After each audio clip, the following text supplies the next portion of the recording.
When one in the crowd asked Jesus to arbitrate in a matter of his obtaining his inheritance, his brother would not give him his share. Jesus refused to arbitrate in the matter, but rather took the occasion to warn his disciples and everyone listening that they should beware of covetousness, for one's life does not consist of the abundance of his possessions. Then he addressed his disciples. The natural defense of this, of course, is that, but I have a right to my inheritance. Why shouldn't I claim my right?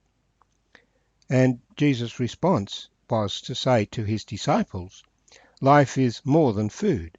The body is more than clothing. God provides for the ravens, for the birds. He will surely provide for you. You are much more important. So do not worry about food and clothing. Rather, your Father wants to give you the kingdom. And so a better attitude is to sell your possessions, which encumber you and tie you to this world. Give the money to the poor, and provide for yourselves money bags that do not grow old, a treasure in the heavens that does not fail. That is, by cashing in and giving away what you have on earth, you actually gain treasure in heaven. That's how you invest in heaven. And no thief can steal it there. There is no moth that destroys it. This is putting your treasure in heaven, that your heart might be focused on heaven as well. Because the whole theme of the Lord's Prayer at the beginning of chapter 11, the model prayer, was, Thy kingdom come, thy will be done on earth as it is in heaven. That we want God to be glorified, that we want God to be obeyed. And the best place to start, of course, is in our own hearts. So he continues in Luke chapter 12, verse 35, Let your waist be girded and your lamps burning, and you yourselves be like men who wait for their master, when he will return from the wedding, that when he comes and knocks, they may open to him immediately. Blessed are those servants whom the master, when he comes, will find watching. Assuredly I say to you that he will gird himself and have them sit down to eat, and will come and serve them. And if he should come in the second watch, or come in the third watch, and find them so, blessed are those servants. But know that if the master of the house had known what hour the thief would come, he would have watched and not allowed his house to be broken into. Therefore you also be ready, for the Son of Man is coming at an hour you do not expect. Then Peter said to him, Lord, do you speak this parable to us, or to all people? And the Lord said, Who then is that faithful and wise steward, who his master will make ruler over his household, to give them their portion of food in due season? May the Lord guide our thoughts as we think about Jesus' challenge to us today. Well, that was the point of Peter's question. Who is he addressing when he says, Let your waist be girded and your lamps burning, and you yourselves be like men who wait for their master? The picture is of the servants of a great household. And the master has gone away for his wedding and will return with his bride. When he returns with his bride, one would hope that the servants are all ready and set. It's a great day for the master to return with his bride to introduce her to the new home.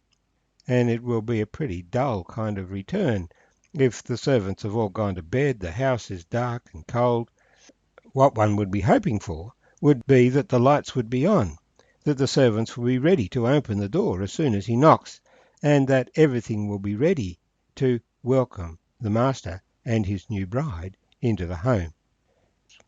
This is such an extraordinary day that we read, I say to you, he will gird himself and have them sit down to eat, and will come and serve them.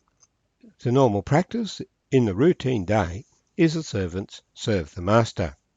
But on this great and wonderful day, when the servants have been all ready for the master to welcome his bride home, he is so delirious with joy that he brings his servants in on the celebration, that they also sit down, and he goes around serving them in appreciation of the fact that they have done everything well to welcome his bride home. But the point is, they must be ready when he comes.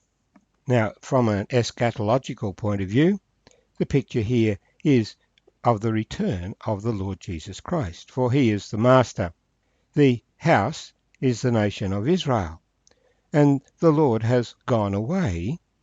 He's been away for 2,000 years. When he returns, he will return with his bride. This is the culmination of the second coming. Not the rapture. The rapture was not revealed by Jesus in explicit terms because the church had not been revealed. It was a secret that was revealed particularly to Paul in the early years of the Christian era. But the picture remains that when the Lord Jesus returns to take up his kingdom, he will return with his bride, and the Jewish people need to be ready to welcome him. And so that will be a very glorious day, and because the master will be so joyous, the servants having opened to him immediately, he will bless them. But of course, those Jews who have not recognized Jesus as their Messiah, they will not be ready, and they will not be ready to welcome him. And the comment is made if he should come in the second watch or in the third watch. The night was divided into 4 watches, so the second watch is between 9 and midnight. The third watch is between midnight and 3 o'clock in the morning. So he is arriving late at the time most people have gone to bed. But these servants have not gone to bed. They're expecting their Lord to come. It's nearly 2,000 years since Jesus was crucified. Maybe the time of his return is very near. Now, of course, that's explaining this parable in a particularly Jewish context, but the principle applies, of course, to us as believers in the Lord Jesus Christ, that we do not know, the bride does not know, when the bridegroom shall come to collect his bride. For this was part of the traditional Jewish marriage ceremony, that you would have a marriage contracted in advance, and then at a particular day when all things were ready, the groom would go and fetch his bride. And part of the challenge was for her to be ready for the time when he would come, and he would take her to the Father's house. And so we as the bride of Christ need also to be watching out and ready for the coming of our heavenly bridegroom. The picture that again Paul paints very clearly in his epistles. But then we have this verse, "But know this, that if the master of the house had known what hour the thief would come, he would have watched and not allowed his house to be broken into. Therefore you also be ready, for the Son of Man is coming at an hour you do not expect." Well, we get the picture.